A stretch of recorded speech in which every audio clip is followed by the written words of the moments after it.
নিয়েছেন অর্থনীতির বিষয়টি। আমি একটু ডক্টর আশিকুর রহমানের কাছে জানতে চাই যে তিনি তো অর্থনীতির মানুষ, তিনি যদি প্রধানমন্ত্রী ৩টি প্রস্তাবের দিকে আমি জানি না লক্ষ্য রেখেছেন কিনা, তিনি ৩টি প্রস্তাব দিয়েছেন। তিনি সেক্ষেত্রে সহযোগিতার ক্ষেত্রে ব্রিক্স এবং বিমস্টেক দুটোকেই একটু একে অপরের সাথে যোগাযোগ বা বাণিজ্যিক বিষয়গুলোকে বাড়ানোর ইয়ে করছে। আপনি কি মনে করেন এটা খুব সহজ হবে বিষয়টা? ধন্যবাদ। বিষয়টি হচ্ছে আপনার বুঝতে হবে যে আমরা ট্রেডের দিকে কেন ফোকাস করা হচ্ছে। যেই আপনার যে প্রবৃদ্ধির জায়গাটা এখন যেহেতু ইউরোপ এবং আমেরিকার প্রবৃদ্ধিটা সেই আগের মতো সাস্টেইনেবল নয়, এবং যেহেতু ভারত, বাংলাদেশ এবং চীন তাদের প্রবৃদ্ধির একটি বড় অংশ আসে আপনার রপ্তানির মাধ্যমে, এখন যেটা চিন্তা করা হচ্ছে তাহলে তাদের মার্কেট ডাইভার্সিফিকেশনের একটা প্রয়োজনীয়তা আছে।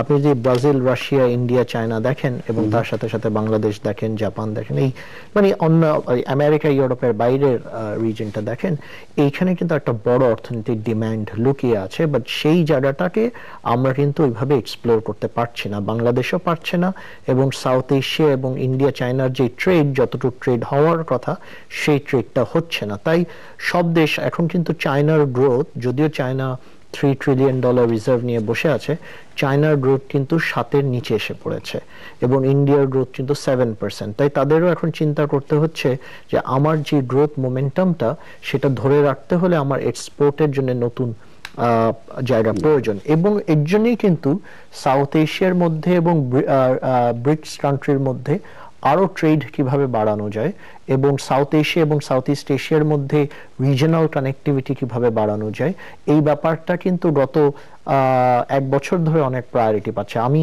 এই বাংলাদেশে দেখেন, বাংলাদেশে তারা $24 বিলিয়ন লোন, সফট লোন, আর $14 বিলিয়ন ইনভেস্টমেন্ট, অর্থাৎ $38 বিলিয়ন যে প্যাকেজটা, তার বেশিরভাগ কিন্তু অ্যাডহক বেসিস ইনভেস্ট করছে না, তারা কিন্তু বেশিরভাগ মাথায় রাখছে দুইটা স্ট্র্যাটেজিক ইন্টারেস্টে নিয়ে। ওয়ান স্ট্র্যাটেজিক ইন্টারেস্ট হচ্ছে তারা ভারত, চায়না, ইন্ডিয়ান, মায়ানমার যে ইকোনমিক রুটটা, এই জায়গায় রোডস এন্ড হাইওয়েজ, রেলে তারা ইনভেস্ট করতে চাচ্ছে যেন একটা পরে ট্রেড কানেক্টিভিটি দাঁড়ায়। প্লাস তারা বাংলাদেশ হয়ে থাইল্যান্ড যাওয়ার যে রুটটা, এটাকেও তারা মাথায় রাখছে। এটার দুইটা প্রায়োরিটি হচ্ছে। সেকেন্ড স্ট্র্যাটেজিক ইন্টারেস্টের জায়গাটা, যেহেতু চায়নাতে লেবার ইন্টেন্সিভ প্রোডাকশন, এটাকে আমরা বলি structural change in the economy, তারা লেবার ইন্টেন্সিভ ইন্ডাস্ট্রি থেকে বেরিয়ে ক্যাপিটাল ইন্টেন্সিভ ইন্ডাস্ট্রিতে যাচ্ছে। তারা চাচ্ছে এই বাণিজ্যের উপর দিয়ে তাদের জন্য মুনাফাটা নিয়ন্ত্রণের বাইরে না চলে যায়, অর্থাৎ তারা চাচ্ছে এই ব্যবসাগুলির রিলোকেশন। এই ব্যবসাগুলির রিলোকেশনের জায়গায় একটা তারা বাংলাদেশকে বেছে নিচ্ছে, যেটা ইপিজেড বা বিভিন্ন জায়গায়, এবং হয়তো আমরা 2-3 বছরের জায়গায় আমরা যদি দক্ষতার সাথে এই অপরচুনিটিটাকে কাজে লাগাতে পারি, আমরা দেখব হিউজ লেবার ইন্টেন্সিভ ইন্ডাস্ট্রিগুলি বাংলাদেশে রিলোকেট করবে। যেভাবে ঠিক একইভাবে কিন্তু আমেরিকা, জাপান অনেক তাদের বিনিয়োগ চায়নাতে রিলোকেট করেছে, because China was more cost effective, right? ঠিক সেইভাবে চায়নাও চিন্তা করছে যে যেসব জায়গায় তারা এজ হারিয়ে ফেলাবে সেগুলি বাংলাদেশে রিলোকেট করবে। এখন বাংলাদেশে যদি রিলোকেট করে, তাহলে থাইল্যান্ড, মালয়েশিয়া এই জায়গায় এক্সপোর্ট করতে হলে তাদের কানেক্টিভিটিটা ভালো দরকার, প্লাস ইন্ডিয়াতে এক্সপোর্ট করতে হলে তাদের কানেক্টিভিটিটা ভালো দরকার। এটাকে মাথায় রেখে কিন্তু বর্তমান যে লাস্ট 2-3 মাসে রিজিওনাল এগুলি দেখছেন। তার সাথে সাথে of course issue of the moment এসে পড়েছে। ইস্যু অফ দি মোমেন্ট হচ্ছে ভারত এবং পাকিস্তানের যে টানা পড়ন, সেখানে টেরোরিজম এসে পড়েছে। ভারত টেরোরিজমকে কেন্দ্র করে চেষ্টা করছে, এবং আই উড সে রাইটলি, কারণ Pakistan has been playing a dual card on terrorism for a long time.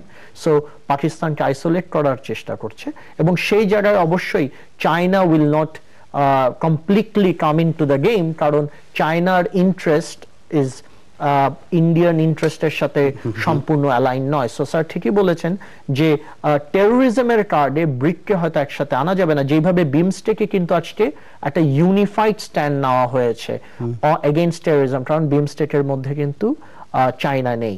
But অবশ্যই টেরোরিজম আমাদের সবাইকে এফেক্ট করবে, এবং টেরোরিজমের কোনো সিঙ্গেল ম্যাজিক বুলেট নেই যেটা দ্বারা, বাট টেরোরিজমের ব্যাপারে সবার একটা স্পষ্ট অবস্থান রাখতে হবে, এটা নিয়ে কোনো সন্দেহ নেই। টেরোরিজমের ব্যাপারে একমাত্র ভুটান ছাড়া দেখছি যে ব্রিক্স এবং বিমস্টেক প্রত্যেকটা দেশকেই এই সন্ত্রাসবাদ মোকাবেলা করতে হচ্ছে।